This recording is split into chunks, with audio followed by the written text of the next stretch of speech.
जय हिंद प्यारे विद्यार्थियों। इसके पहले वाले क्लास में ध्यान रखना, हम आपसे कहे थे कि हम आपको जो 20 नंबर का ट्रिकी क्वेश्चन है उसको करवा देंगे। तो आज के क्लास में हम आपको 20 नंबर का ट्रिकी क्वेश्चन लेकर के आए हैं और एक एक क्वेश्चन इतना महत्वपूर्ण है कि जान लीजिए आप जितने अच्छे से इन क्वेश्चन को तैयार कर लेंगे उतना ही बेहतर आपका ट्रिकी क्वेश्चन जाएगा। और इस क्लास में ध्यान रखना, प्रॉपर आपको बोर्ड पेपर की कॉपी से ही आपको पूरा का पूरा 20 क्वेश्चन आपको करवाएंगे और इन 20 क्वेश्चन को अगर आप प्रॉपर तैयार कर लेते हो तो ध्यान रखना आपका पेपर में 20 नंबर तो लगभग ठीक से ही हो जाएगा। ठीक, तो ध्यान रखना जितनी भी चीजें बताएंगे इनको अच्छे से तैयार कर लेना। और एक बात ध्यान रखना बाबू, अभी आप लोग परेशान मत रहो इस बात को लेकर के कि आपको गणित की परीक्षा या विज्ञान की परीक्षाएं नहीं होंगी। ठीक है, हर एक चीज का तैयारी आपको प्रॉपर करवाएंगे, बट अभी आपको हिंदी का पेपर है तो अभी आप हिंदी के पेपर को लेकर चलिए, गणित का टेंशन मत लीजिए। गणित के लिए भी आपको लगभग 2 क्लास लेंगे, 2 क्लास में कुछ क्वेश्चंस आपको सॉल्व करवाएंगे, उन क्वेश्चंस को अच्छे से सॉल्व कर लेना, ये एक बात याद रखना।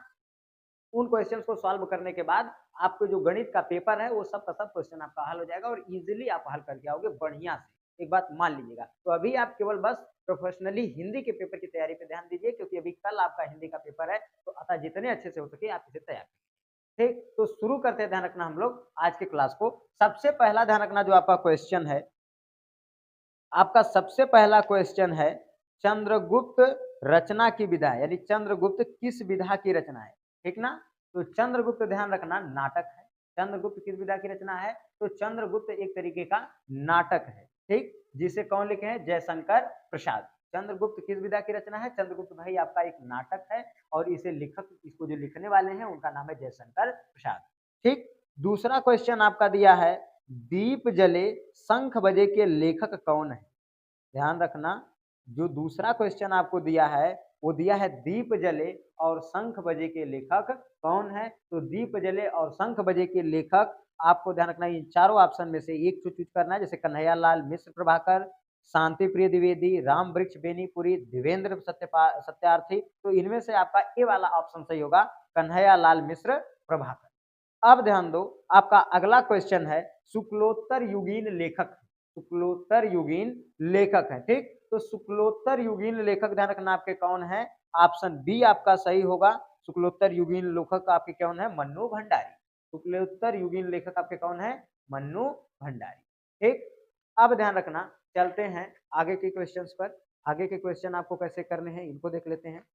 अगला क्वेश्चन आपका दिया है हजारी प्रसाद द्विवेदी लेखक है। हजारी प्रसाद द्विवेदी लेखक हैं, मतलब कई रचनाएं दे दिया, जैसे पानी के प्राचीर, आपका बेटी के, बूंद और समुद्र के, बाण भट्ट की आत्मकथा। तो इसमें से ध्यान रखना जो आचार्य हजारी प्रसाद द्विवेदी के द्वारा लिखी गई रचना है वो है बाण भट्ट की आत्मकथा।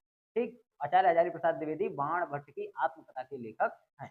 आगे ध्यान रखना, आपका 5वां क्वेश्चन है निम्नलिखित में से जयशंकर प्रसाद का नाटक नहीं है। यानी जो कुछ रचनाएं यहाँ दे रखा है इसमें से जयशंकर प्रसाद का नाटक कौन सा नहीं है भाई, तो इसमें से ध्यान रखना जयशंकर प्रसाद का जो नाटक नहीं है वो है आपका अंधेरी नगरी। ठीक, जो जयशंकर प्रसाद के द्वारा लिखा गया नाटक नहीं है वो है अंधेर नगरी। अब ध्यान रखना, अगला क्वेश्चन आपका है रीतिबद्ध काव्य धारा के कवि। रीतिबद्ध काव्य धारा के कवि हैं, तो रीतिबद्ध काव्य धारा के कवि भिखारी दास।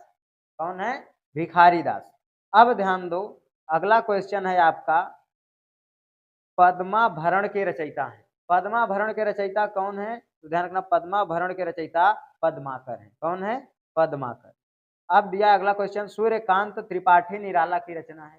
सूर्यकांत त्रिपाठी निराला की जो रचना है वो है, सूर्यकांत त्रिपाठी की जो रचना है वो है राम की शक्ति पूजा। राम की शक्ति पूजा में सूर्यकांत त्रिपाठी निराला दिखाते हैं, जैसे बंगाल की घटनाओं का वर्णन कराते हैं कि अंग्रेजों की, मतलब अंग्रेजों का वध करने के लिए राम जी किस तरीके से देवी दुर्गा की पूजा करते हैं और फिर देवी दुर्गा जी उनके शरीर के अंदर आके समा जाते हैं, मुक्ति प्राप्त होती है, अंग्रेजों को मार देते हैं। इस सबका वर्णन है इस तरीके से, तो आपको इसके विषय में बहुत ज्यादा अध्ययन नहीं करना है, बट आपको बस रचना याद रखना है कि सूर्यकांत त्रिपाठी निराला की रचना कौन सी है, राम की शक्ति पूजा। अब आगे चलते हैं, प्रयोगवादी कवि। ठीक है, अगला क्वेश्चन आपका है प्रयोगवादी कवि हैं भरत भूषण अग्रवाल। प्रयोगवादी कवि कौन है, भरत भूषण अग्रवाल। ठीक, साथ साथ आप बोलते चलिए ताकि आपको याद हो जाए। तो प्रयोगवादी कवि कौन है, भरत भूषण अग्रवाल। अगला है आंगन के पार द्वार के रचयिता कौन है। अगला क्वेश्चन है आंगन के पार द्वार के रचयिता कौन है, तो अज्ञेय जी। ठीक, आंगन के पार द्वार के रचयिता कौन है, अज्ञेय जी हैं। ठीक, अगला क्वेश्चन आपका आता है 11 नंबर वाला। 11 नंबर वाले में दिया है कि करुण रस का अस्थाई भाव क्या होता है भाई? तो करुण रस, करुण मतलब ध्यान रखना दुख, तो करुण का अस्थाई भाव कौन सा होता है? शोक होगा। क्या होगा? शोक। चरण कमल बंधव हरिराई में प्रयुक्त अलंकार है। चरण कमल बंधव हरिराई में कौन सा अलंकार है? रूपक अलंकार है। ध्यान रखना क्यों रूपक अलंकार है, तो इसके पीछे रीजन है आपका, क्योंकि रूपक अलंकार इसलिए है क्योंकि देखोगे तो जो कमल है, जो कृष्ण जी के पैर हैं, जो कृष्ण जी के चरण हैं, उसे कमल के रूप में प्रदर्शित किया गया। कहा गया कि जो उनके चरण हैं वो कमल के समान कोमल। ठीक, अब ध्यान रखना अगला क्वेश्चन है आपका 13 नंबर वाला। 13 नंबर वाले क्वेश्चन में कहा है कि रोला छंद के प्रत्येक चरण में कितनी मात्राएं होती हैं? तो ध्यान रखना रोला छंद के प्रत्येक चरण में 24 मात्राएं होती हैं। ठीक, और दिया है अभ्यागत शब्द में उपसर्ग है। अभ्यागत शब्द में दिया है कि उपसर्ग है, तो अभ्यागत शब्द में अभी उपसर्ग है। कौन सा उपसर्ग है? अभी शब्द उपसर्ग है। नील कमल में समास है। नील कमल दिया है, नील कमल में पूछा है कि कौन सा समास है। ठीक, तो ध्यान रखना नील कमल में कर्मधारय समास। ठीक है, नील कमल में कौन सा समास आएगा? कर्मधारय समास आएगा, क्योंकि नीला जो है, नील कमल मतलब उसका वो कर्म है कि वो नीला है, इस वजह से उसमें कौन सा समास आ जाएगा? आपका कर्मधारय समास। अगला दिया है, ध्यान रखना क्वेश्चन नंबर आपका 16 वाला, कह रहा है कि योगी शब्द का तद्भव शब्द होगा। तो योगी शब्द का जो तद्भव शब्द होगा वो होगा जोगी। योगी का तद्भव क्या होगा?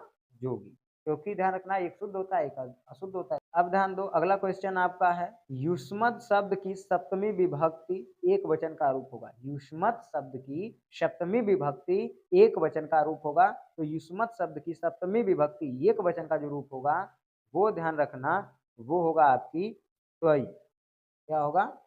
त्वयी। आगे चलते हैं, अगला क्वेश्चन आपका दे रखा है रचना के आधार पर वाक्य के कितने भेद होते हैं? ठीक, रचना के आधार पर वाक्य के कितने भेद होते हैं? तो रचना के आधार पर वाक्य के 3 भेद होते हैं। कितने भेद होते हैं? 3 भेद होते हैं। अगला क्वेश्चन आपका है, ध्यान दो, भाववाच्य में प्रधानता होती है। ठीक है, भाववाच्य में प्रधानता होती है, तो भाववाच्य में क्रिया की प्रधानता होती है, क्रिया की प्रधानता होती है।